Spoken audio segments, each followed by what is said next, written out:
Ivytree Studio, and today we're going to learn how to make Midori covers or travel notebook covers. And I find this really relaxing and a fun process to make my own. I think also because I'm a frugal crafter and I see how much they ask for it in shop, and I currently own, let me quickly count, 1, 2, 3, 4, 5, 6, 7, 8. I think I'm up to 10 already. And some of them are already filled. All my notebooks are filled, and I just love this process. So I decided to start to make my own. So first off, I started off making my covers with vinyl. I just want to show you one. So this was one of the first tries, and I use craft sheet inside. And I don't mind the cover getting a little bit dirty or bent or whatever, because that's the idea, is to keep the notebooks intact and cover them. So I like it kind of distressed. It means that I'm using my notebooks. And you can also, you really get beautiful ones. You get the leather ones that your name is embossed in it and so on.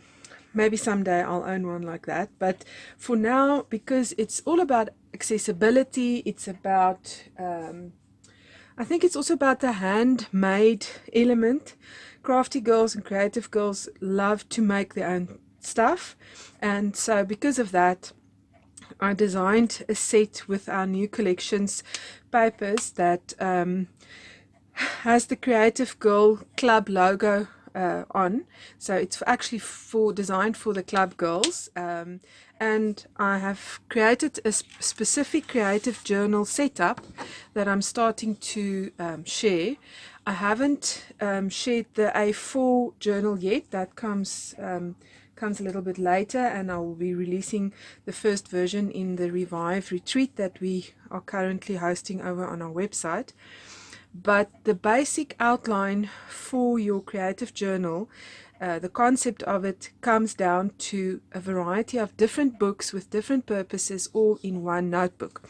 So I'll get to that a little bit later, but today we're going to learn how to make these covers. So first off, you can use any type of material. You can probably download one of the templates or one of the designs and use it as a template. All right, I just want to clear the table. I'll show you inside a little bit later. Just want us to do the cover. And then also there's new designs in the notebook. So these I made for our print and play, or our play date the other day. And I added just plain blank paper because I like the blank books. I like to create my own pages. But I designed it with the blank page, the lined and the grid one, with a little stamp in the corner. So it is a little bit of a designer option with labels on it, and you can just cut these labels for your, if you want to set up your notebook, you can just print out these labels, cut them up, and label all your different books. So there's one for planning, there's your club book for our Creative Girl Club, and there's the book of lists, because I'm a girl who loves to do lists. I'm less of a planner girl and more of a listing girl. And I think most of my projects start with lists and then I plan from there.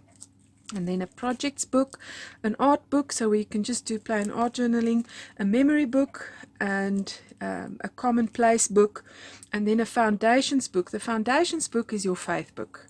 That's where you do your Bible journaling and your Bible studies in and so on. So I put that all in one cover, and then you have all your different aspects of journaling in one dory cover. So that's my concept, and I want to get over to making the cover. So it's not a perfect process. It is straightforward though. So you need a couple of things. You need a pair of scissors. You need a Fisker's punch, a hole punch. It's a 3mm by 3mm hole, so it's a small one. And then you need a plain corner punch. It doesn't really matter what type, it depends on your own preference. If you don't have this, you don't have the punch, the circle punch, you can do the dowel. So you can do this piercing. Use your piercing tool, and because you're not going to see the holes at the end really, because you're going to stitch your or thread your elastic through there, so it ends up not really being visible. So it doesn't really matter if you use the hole punch. I like the hole punch. I waited a while to get it. It's not really expensive. It's about 150 rand at your local P&A, and it's a good quality punch. You don't have to push too hard, and it makes a nice round little hole. Alright, so that's what you need, and you need double-sided tape. I use kind of a broad one for the dories, otherwise you have to put a lot of strips down. So this is the one, I would say 1 point, it's 15, 16, 17, 18 millimeters one. So that's it. And then hat elastic. Okay, so I buy this at my local haberdashery, and they are about 20 rand for, I would say, 5 meters, and I get about 3 dories out of the dory covers out of this. Okay, out of one. So I prefer the white. I kind of like it, but I've also done the black, and I think with the yellow pages that I've designed, like this one, the black kind of shows off nicely. Now, I started off making these little covers for the notebook just to keep everything nice and neat. You can do that, this little label, but you don't need to do it. Lately, I've just gone plain, and I just add this, just add the elastic, and I used to do the elastic in the middle, but because I wanted to use my punch and not a piercing tool, you won't be able to get your punch in there obviously, so I just put it down here in the back side. You can put the, your punch comfortably in there, and that's all you need to cover your notebook. So as you can see, there's a couple of different ways of doing this. I always say there's many ways to skin a cat, not that I would ever skin my little baby. Okay, so let's get down to business. Alright, so first off, you have to print your cover, and if you print it, it doesn't really matter, but if you want to stick to our design, print it as is. Don't fit to page or anything. It will give you a little white edge, and it also doesn't really matter if you print it a little askew. You'll see the printer grabs the paper, and then it won't be center necessarily, and that's why that little space is there. So you'll still have your full cover there, that to the size that I designed it. And then what you also need is your craft sheet. Now I like to use the white. I tend to stick to the white, but it doesn't really matter. I've used pink and purple in different colors before. I think if you go for a white cover on the outside and you do colors inside, that can also make for a nice cover. Something that I can also suggest, I haven't tried it, but it's on my to-do list. I've got some offcut material that I want to use, kind of thick, what do you call it, material that you use to cover your furniture with. So it's kind of a thickish material. I can't get on the English words now, my brain is thinking in my home language. Okay, so I want to use that, and then you can just use this as a template. And first off, what I'm going to do is I'm going to cut my white edges off. Just need a craft knife. So that's the other thing that you probably need, is your craft knife, cutting mat. That's my go-to tools. So I don't even list that anymore, because that's kind of obvious. You're going to need that anyway. All right, so just trim it off. And most of the craft sheets, you can get them in packs as well. I bought mine in a 6-pack at our local art shop. And they were about, I think, 24 rand for 6. So it ends up not costing you an arm and a leg. So even with purchasing my designs, you can end up, I would say, making your dory for about, I would say, 50 to 60 rand, depending on what materials you use and where you purchase it from. If I have to make it for you, I have to ask at least 150, but if you buy an imported version, maybe a leather type one, you'll pay definitely above 500 rand, I would say. And it's import costs, and it's all of that. So for me, it's about accessibility, it's about affordability, and it's about the handmade factor. So I trimmed my edges, Then I crop my corners round, trim them off. The sponge has really been working hard. Okay, so there we go. And so you've got this. Now the next step is actually I would say the tricky part. And if you have a laminator, you can try it with a laminator. I haven't bothered with that. I do have one, but I haven't bothered with it really. So also because when you laminate something, you will not print this on cardstock. So I've printed this now on cardstock because I want the cover to kind of be sturdy enough. And I use Decifix or a plastic laminate. You can use, if you can find clear vinyl, then that's fine. So this is probably what this is. It's just a thin version.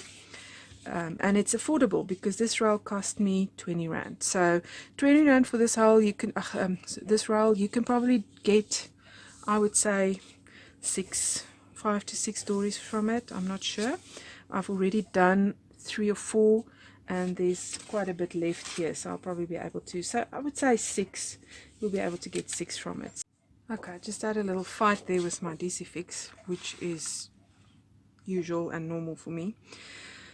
Right, so you just place it down, so you stick down the edge, and then you place your cover there, and now you're going to bring it over, and you're going to use your ruler to make sure that there's no bubbles, and slowly push it through. This is kind of the trick to get this thing straight. Okay, when it starts to make bubbles, then you're in trouble. So okay, and just use your hands to not go further when you see bubbles. Just push it down. It's kind of neat and tidy there. You use the ruler as you go along and just push through slowly. Just be patient with this part, otherwise you're going to mess it up. I've done that before. It's not a train smash though, because you have a big roll of Decifix and you can print another little cover. That won't be the end of the world either. So because your materials are not that expensive, you can play around with this. So my thing would be, have patience, have a couple of plan for the mistakes. Don't be too harsh on yourself. Have that extra piece. If you make a mistake, just chuck it and start over, and until you get it right. It takes a bit of practice. This is the trickiest part to go into, because once it's made that bubble or crease, then it doesn't want to come right, because it's kind of a thin plastic. So I think if you can use vinyl, clear vinyl, you'll probably have less of an issue, but you'll also have to, I think, go with this technique slowly, and I think that little patience will pay off in the end, because I don't see a lot of bubbles there. You see I'm using my hand at the end. In the beginning you use your ruler and just go slowly each side. Make sure it goes down. You're nearly to the end. I'm nearly there. And we are done, and it's a success. Yay! It doesn't matter if the sides are creased, because you're going to cut that away. And there we go. So I cut it quite roomy, so I have enough space to trim off. So now I turn it over, and you'll see that you've got some holes here.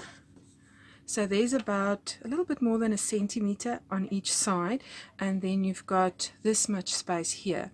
So what I suggest is, for the sake of your punch, not to have sticky stuff on it, you need a little bit of the plastic on the back side, just to cover the holes.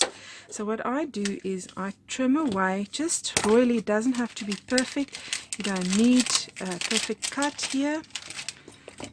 I'm going to try with my, see, this is the problem with this thing, but it's not a train smash. We just want it there. If you plan to go too close to the edges and you place it down skew, then you might not cover the whole of the thing. So that's why I have ample space. And just chuck that. Okay, so this is a thing that you have to play with a little bit. I've done a couple of those and they are really fun. They end up turning out really nice. So there we go. And the edges, all I do with the edges, you'll see in a minute, is I just cut them away. You're not going to see it.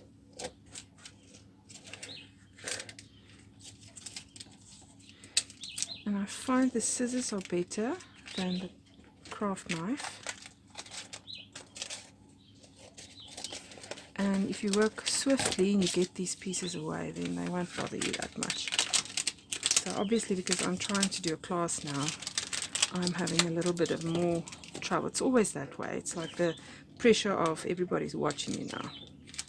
Okay, so probably if you do this at home, then you don't have that of pressure on you like I have now. So you can just relax. And I'm nearly done. Okay, that is just the stressful part. If you can get that out of the way, the rest is downhill from here.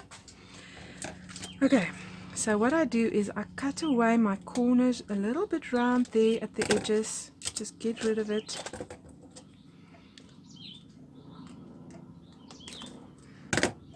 Okay, so if you want to use your laminator for this, you're welcome, but you'll have a different effect in the end. And I wanted a soft cover, something that would bend, that I didn't need to fold anyway, so you won't see any folds in the spine of the cover. I know some people do it that way as well. You can do that, but I don't. So I like to see this type of thing in my bookcase, so there's no fold there. Alright, so then we go over so you can see. And it doesn't matter if you've got a little bit of a bubbly, you'll see in here this, it's not flat or whatever, you're not going to see that. It's on the back side. So then I go to the other side, and so I cut it roomy enough so that there is space left so that it covers the holes there that we're going to punch through in a minute. Okay, on this side, if I don't reach my little hole on the back edge there, all I do is I've got these little bit of extra pieces. I just place them on top of each other now, which I shouldn't have done. But you just take one of these extra pieces, nearly there. There we go. So it's just a used piece, and you just check where that hole is and you just cover it. I figured this out because for the punch, I tried it different ways, and this works the best. If you punch through and there's plastic on both ends, there's no sticky stuff on your left over on your punch, so that the next time that you punch, it sticks to something else.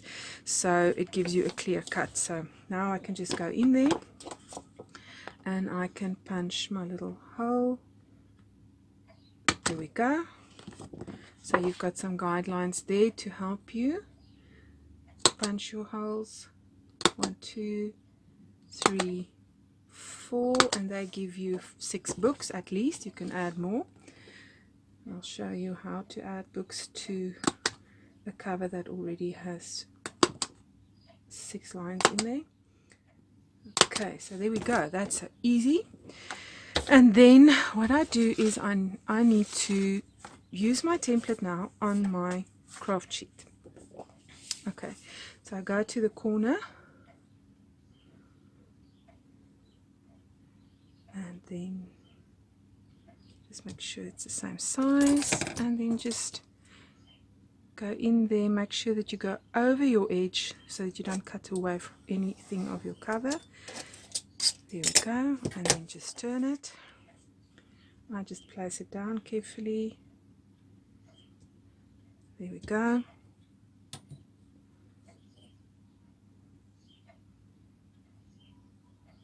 And cut away. Okay, there we go. I use these pieces, I don't throw them away. You can use them with some double-sided tape or glue to add 3D elements to your project, so don't throw them out. Okay, and all I do is I use my cover with the corner there, because the punch won't take the craft sheet, so I can just suggest not using that. Don't try and use the punch, just chop the corner. You already have that cover as a little template. Okay, and if you have some of the vinyl that's going over the edges, you can cut that away too. Just trim it off. Nearly there.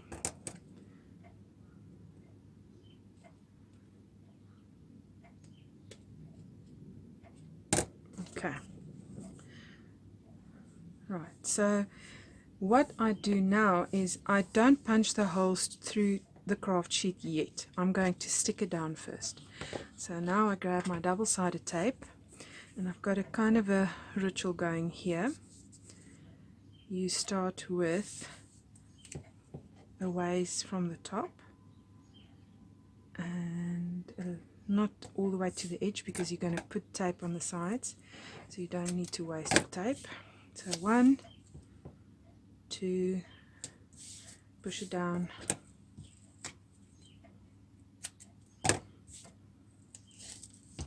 3. If you find like a full A4 sheet of double-sided sheet, then you can probably use that. I can't find it somewhere close by, so I use my double-sided tape. It's my go-to thing. Okay, and then what I also use now, because I don't want to cover the holes, you'll see the area for the holes are there. I don't want to put tape there, so I used to put the tape on the edge, but then you have to punch through that tape, and that leaves sticky stuff on your punch. I don't want to do that, so I just want to find my thinner tape. I've got a thinner one, so for the edge just use a thinner tape.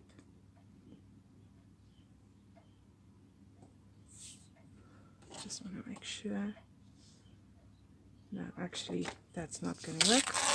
It's the thinner one, forgot. Don't have a lot left. Okay, so the real thin one.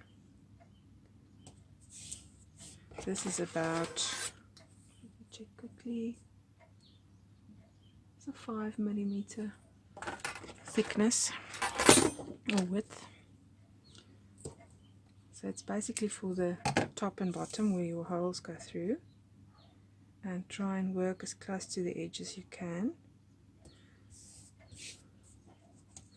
If you've got the red tape that is really sturdy tape, then you can use that, would be a good idea.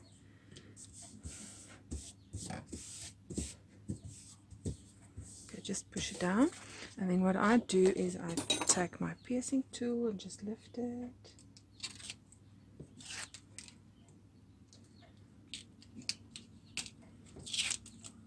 You may figure out a quicker way or easier way to do this. So the idea is that I give you some ideas to start off, and then you improve on those, right? Okay, so the main thing about teaching is to share ideas and get people learning and experimenting. And what I do is I try to keep my workspace clean. So I have my bin close by and get rid of the scraps, because clutter makes you lose focus. And so I try to keep this space clean. I'm not done with my tape yet, so I need to do the sides. And then just go in there. If you want to go over a little bit, it's fine, you can cut that away from the other side, because you want the edges, the important part is the edges and the middle, so that you can have it not lift up and give you a proper coverage there.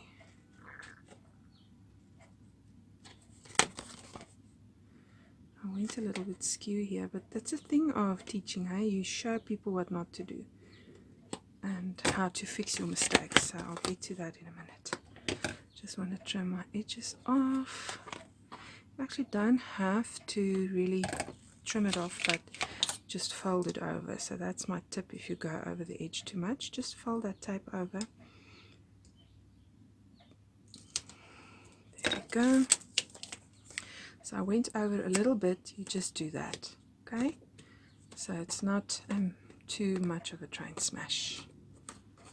Just go over and make sure your edge is clear.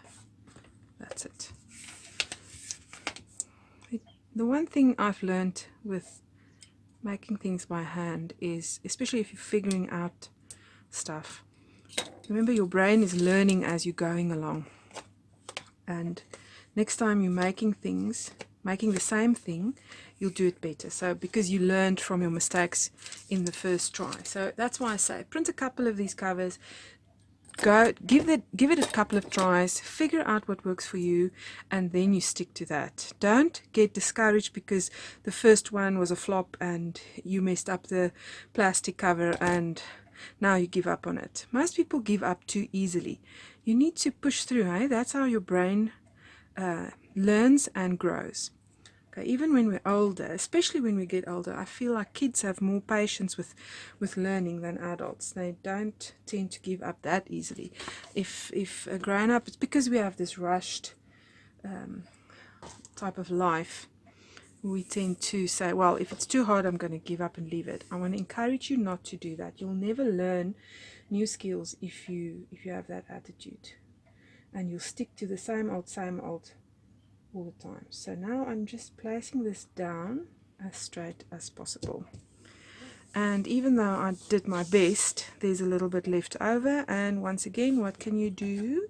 You trim that off, because you don't want the cover, it doesn't matter on the inside, you just don't want the cover to show too much of the craft sheet. And if you trim it a little bit inside your cover, so you use the cover as a template and then just trim it off a little bit, like a millimeter in, you probably don't have this issue. So see, my brain is already thinking out of the box, how can I solve my issue here? But in the end, what I've figured out is I don't need to be that precise, because once the cover is done and you put your books in there, it's not going to matter if your eye doesn't see anything. Can you see what I see? Is there any problem there? It looks perfect to me. Alright, so all we need is our holes, and then we're going to go over to the elastic part, which is the fun part. So if you push through this now, you'll see that there's no sticky stuff, and believe me, I've trialed and errored it already, so I can save you some time. If you do it this way, you will not have a sticky punch.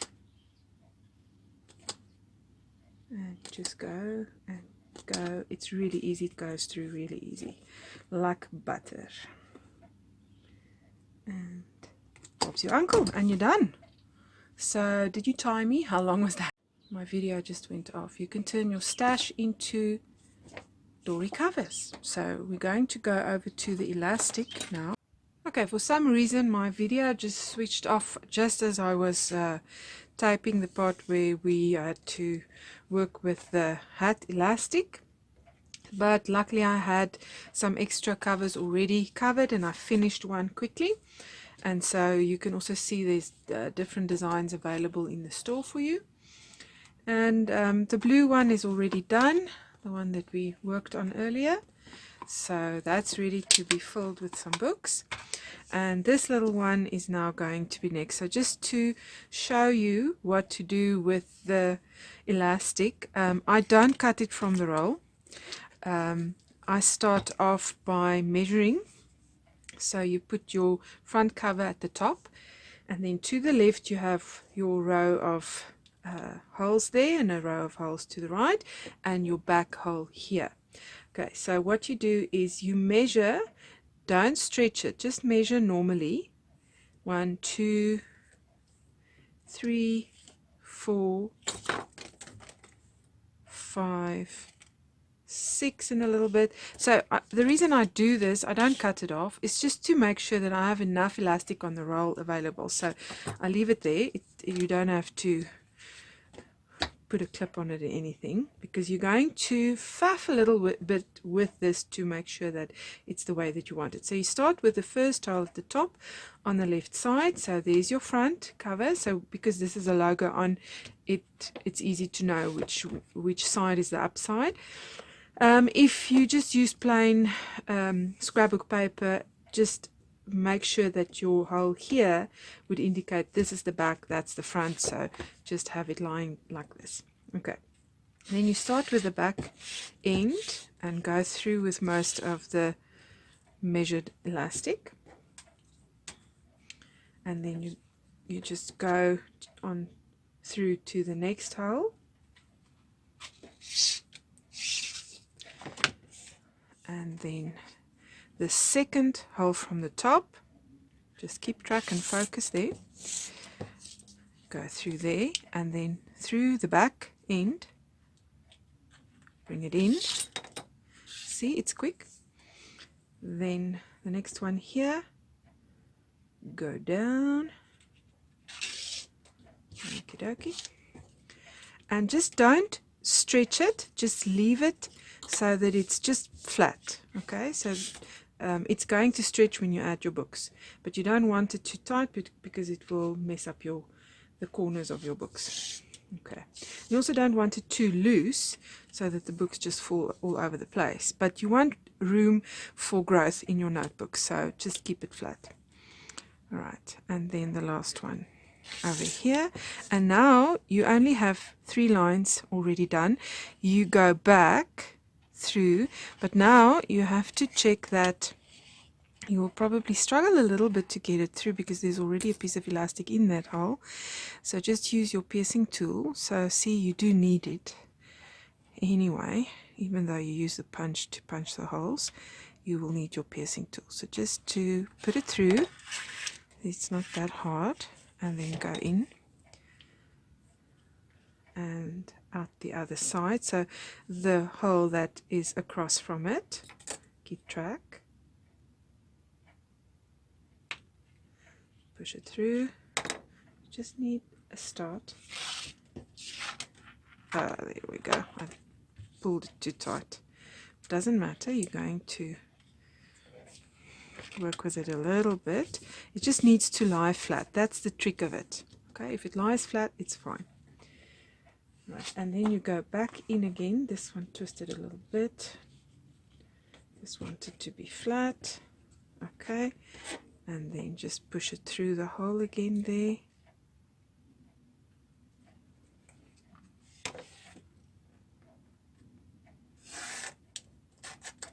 Okay, right.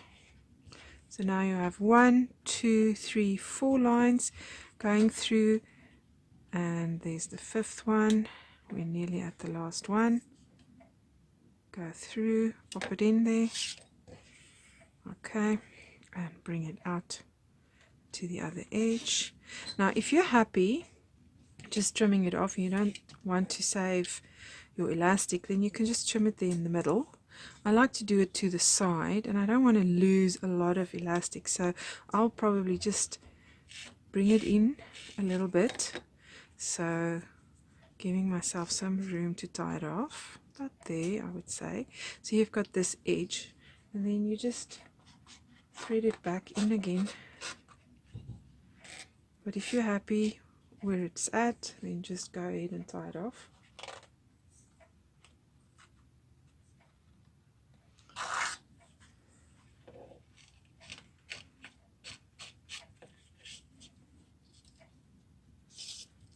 Kind of very therapeutic process, and it's tactile, and it helps your brain keep or stay focused on one thing, and you have to kind of figure it out.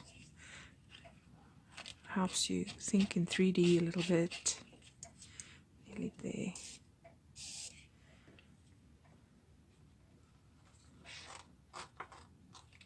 That's the wrong one. Last one. Okay, and then it's flat. Okay, so there we go, and I'm happy, and I can trim it off, so I'm not wasting too much. you know, stuff is expensive these days.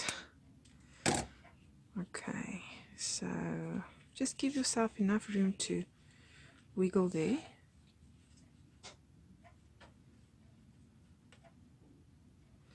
And it's just a single knot. I've never had a knot come undone.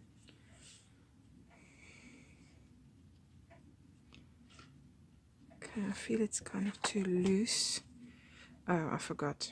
I'm not going to tie it that way.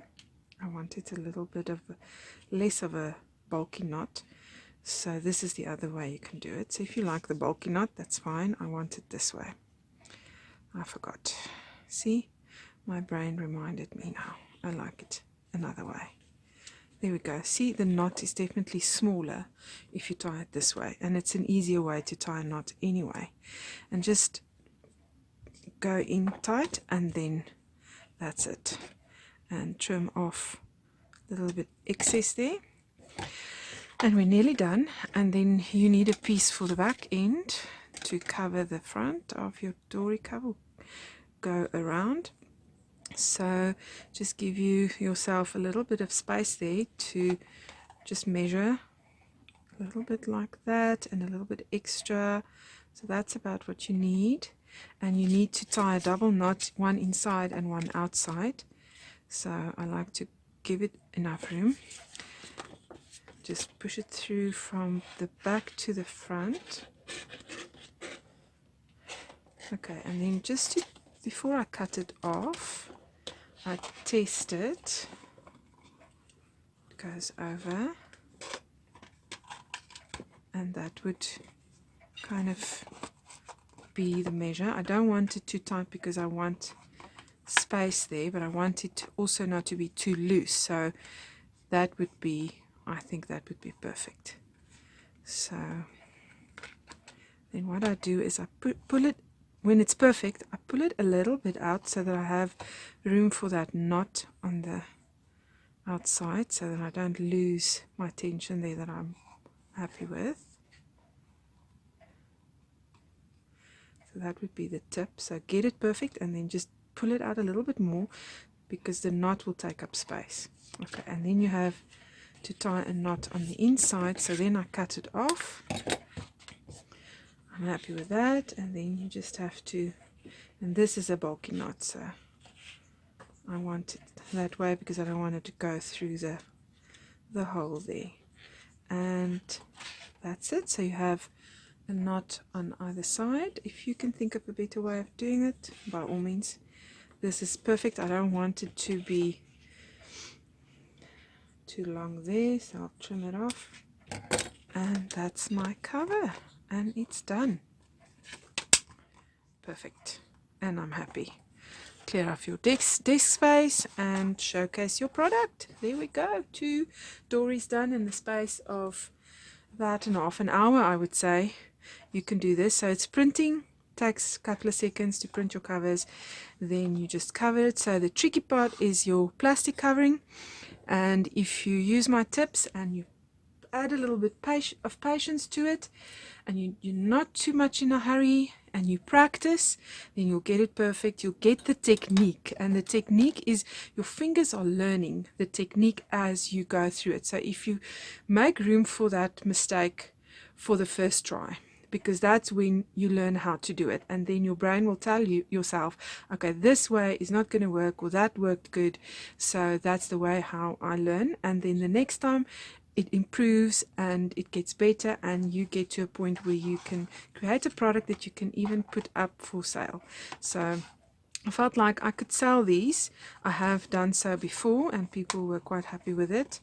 I haven't had any complaints, but I'm not really wanting to do that. I want to teach you how to make your own books and have the satisfaction of a pretty little cover that looks professional, that didn't cost you an arm and a leg, and that's going to give you hours of fun. So enjoy that.